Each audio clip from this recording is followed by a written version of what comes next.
یسوع مسیح کے نام میں آپ سب کو سلام تھی۔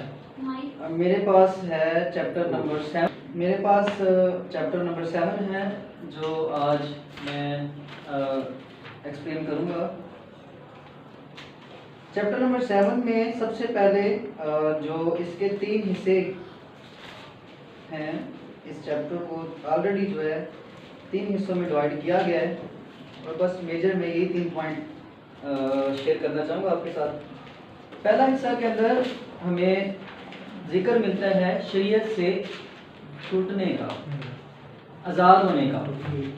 یہاں پہ ہمیں ذکر ملتا ہے، یہاں پہ بتایا جاتا ہے کہ شریعت سے ہم آزاد کیسے ہوئے بیسیکلی، کیونکہ شریعت کے ماتحت تھے تو شریعت کے قوانین، اس کے اصول، قربانیاں، طور طریقے بہت ٹف تھے، اور وہ سب کرنے کے باوجود انسان محفوظ نہیں ہو سکتا، انسان سیو نہیں ہو سکتا، انسان راست باز نہیں ٹھہر سکتا، انسان ابدی زندگی، اگر سمپل ورڈز میں کہیں تو اٹرنل لائف حاصل نہیں کر سکتا اگر اس کو پورا بھی کرتا ہے۔ تو اگر ساری قربانیاں گزارتا ہے، جو ان کے ٹرم اینڈ کنڈیشن طور طریقے ہیں شریعت کے، اگر اس کو بالکل 100% پورا بھی کرتا ہے، جو کہ پاسبل نہیں ہے، جو کہ بالکل پاسبل نہیں ہے، چلیے ہم سپوز کر لیتے ہیں اگر انسان کر بھی لیتا ہے تو پھر بھی وہ ابدی زندگی حاصل نہیں کر سکتا۔ کیوں نہیں کر سکتا؟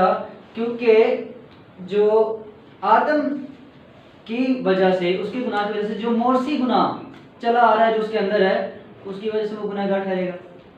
اپنی زندگی میں اس نے تو کوئی گناہ نہیں کیا، لیکن جو اس کے اندر آلریڈی ہے، اس کی وجہ سے وہ گنہگار ٹھہرے گا۔ تو بیسیکلی شریعت کے ماتحت رہ کے یا شریعت کے وسیلہ سے انسان سیوڈ نہیں ہو سکتا۔ تو پہلے حصہ کے اندر خدا کا بندہ بتاتا ہے کہ ہم شریعت سے آزاد کیسے ہوتے ہیں، اس چیز کو انڈرسٹینڈ کرنا ضروری ہے۔ تو بڑی خوبصورت مثال دیتا ہے، شادی کی مثال دیتا ہے کہ یہاں پہ ہم اس کو ریڈ کریں گے، چیپٹر نمبر 7 اس کی آیت نمبر 2۔ چنانچہ جس عورت کا شوہر موجود ہے وہ شریعت کے موافق اپنے شوہر کی زندگی تک اس کے بعد ہے، لیکن اگر وہ مر گیا تو وہ شوہر کی شریعت سے چھوٹ گئی۔ ٹھیک ہے، تو یہاں پہ ایک قانون ہے کہ اگر ایک شادی شدہ جوڑا ہے تو شریعت یہ کہتی ہے کہ جب تک دونوں زندہ ہیں، دونوں اس بندھن کے اندر بندھے ہو گئے، تو زندگی جب تک ہے تب تک وہ اس بندھن سے آزاد نہیں ہو سکتے۔ لیکن اگر ان میں سے کوئی ایک مر جاتا ہے، ایک کی ڈیتھ ہو جاتی ہے، تو پھر جو ہے دوسرے کے لیے آزادی ہے کہ وہ کسی سیکنڈ پرسن کے ساتھ جو ہے اپنی زندگی کو گزار سکتا ہے۔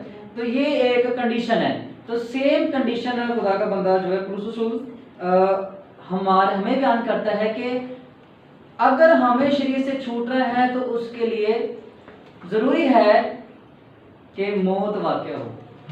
جب تک ہم زندہ ہیں ہم شریعت کے ماتحت ہیں، جب تک زندگی ہے شریعت کا قانون ہمارے اوپر لاگو رہے گا۔ تو اس کے اندر وہ بتاتا ہے کہ اگر شریعت سے چھوٹنا ہے تو اس کے لیے موت ضروری ہے، اور زندگی ایک ہی دفعہ ملتی ہے۔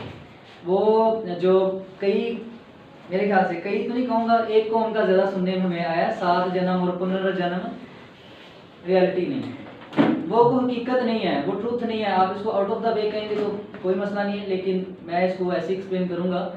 تو بات یہ ہے کہ لائف ایک ہی ہے، زندگی ایک ہی ہے، ایک ہی دفعہ ہم دنیا میں آتے ہیں اور ایک ہی دفعہ چلے جاتے ہیں، اور اس کے بعد جب یقیناً جب سب زندہ کیے جائیں گے تو تبھی زندہ ہوں گے، اور اس کے بعد عدالت میں۔ تو اب اگر شریعت سے چھوٹنا ہے تو اس کے لیے مرنا پڑے گا، تو مرنے کے بعد دوسرے عقائد کی طرح دوبارہ جنم تو ہے نہیں ہے۔ تو اب ایسا کو حل نکالا جائے کہ موت بھی واقع ہو اور زندگی بھی رہے۔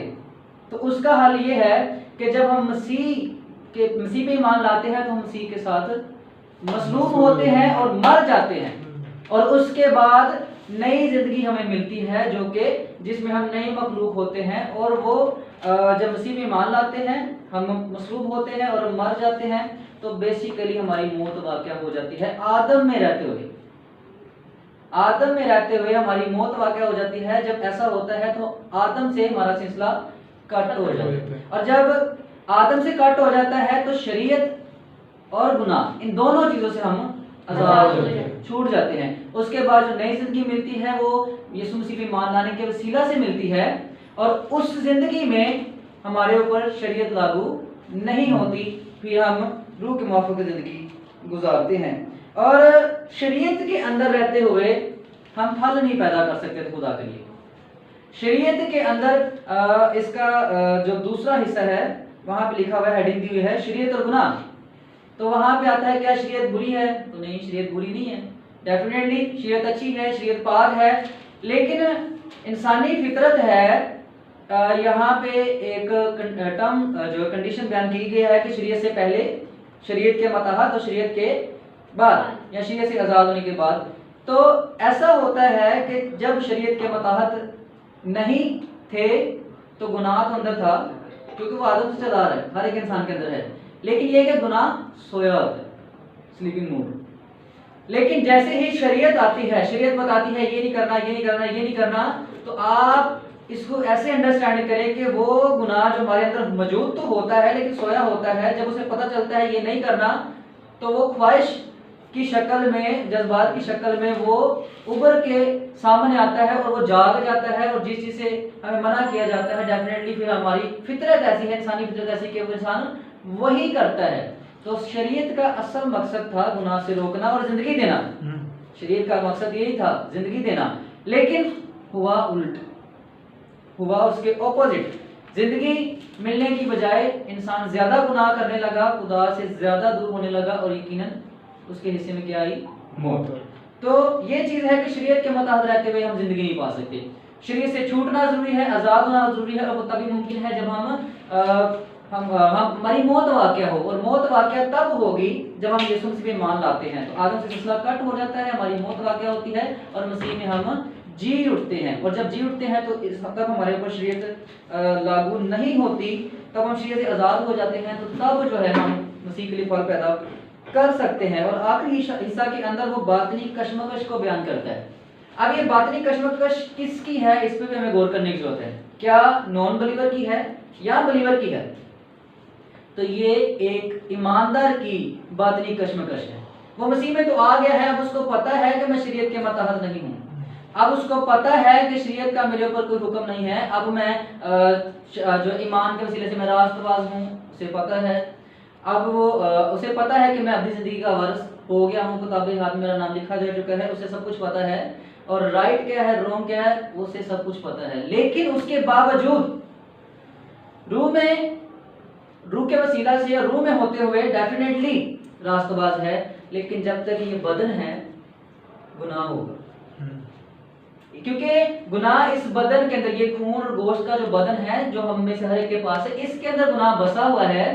یہاں پہ لاسٹ کسی نے بات کی تھی کہ فطرت بدل جاتی ہے, تو میں اس کو کہنا چاہوں گا کہ فطرت نہیں بدلتی, انسانی فطرت وہی رہتی ہے.